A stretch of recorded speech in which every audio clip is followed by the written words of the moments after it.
All right, ladies and gents, let's go ahead and get on with object number 3, absolute coordinates and rectangular dimensions. So we're obviously creating a rectangle. All right, create a rectangle at 2.5 and 7.5 that has a width 10 feet and a length of 20 feet. Okay, so they automatically gave me X and Y coordinates, so that means I must be using absolute. So let's come over here. I'm going to type REC, which will activate once I press enter, the rectangle command. It says to create it at 2.5 and 7.5. I can't be that accurate, even if I tried. And I know that it's X and Y, so it must be absolute. As hashtag that bad boy. I'm going to say 2.5, tab it over, 7.5, enter. My rectangle now is anchored in a specific location. I can move all the other 3 corners, but not the first one. So it has a width of 10 feet. Well, right now it says specify other corner.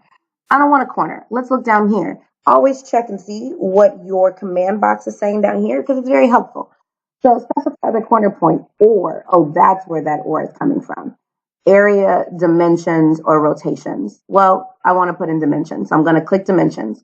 Specify the length of the rectangle. The length of my rectangle is 20. I'm going to press enter. Specify the width for my rectangle. My width is going to be 10. I'm going to press enter. Oh, there's my, oh wait, it appeared, but it's moving around. Okay, it's still anchored in the same location. It knows its length. It knows its width. What it doesn't know is in which quadrant it should be placed. We want to place it in quadrant 1. If I think about this as a coordinate grid, this is 1, 2, 3, 4. Well, I want it in quadrant 1. So I'm going to move my mouse over in this direction anywhere and click. Now I have my rectangle. So let's come over here and start talking about the command. Well, the command I did was, I did a rectangle, or REC. I should have showed you this earlier when we were doing the rectangle command. Rectangle is up here. And when I drop down, I can change it to a polygon. We'll get into that at a later lesson. All right, specify center point for the circle. Remember, hashtag, the center point was 2.5. Tab that bad boy, 7.5.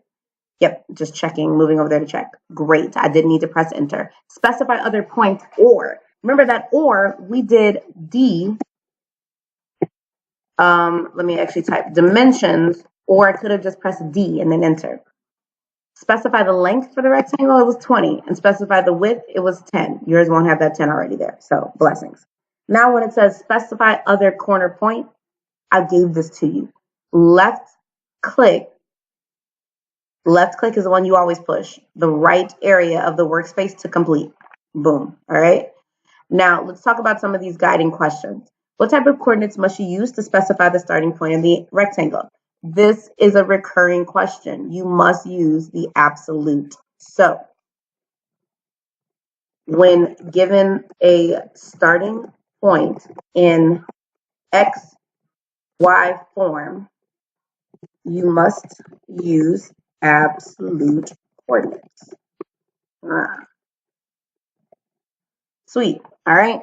Now, when asked to specify the other or the second point, what other input options? What are the other input options? I gave this one to you. Area, dimensions, or rotations. And we happen to have chosen dimensions.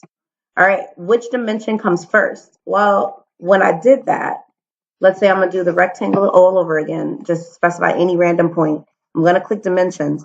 Oh, length. I'm going to press escape to cancel out of that.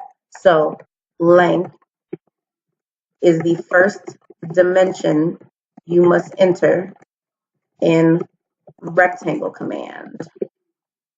Sweet. All right. Scroll down. You have your last object to create. It is another rectangle, and this time we're using relative coordinates. Oh, remember, relative is when you're talking about translations. Woot, woot. All right. Go ahead and click on this link.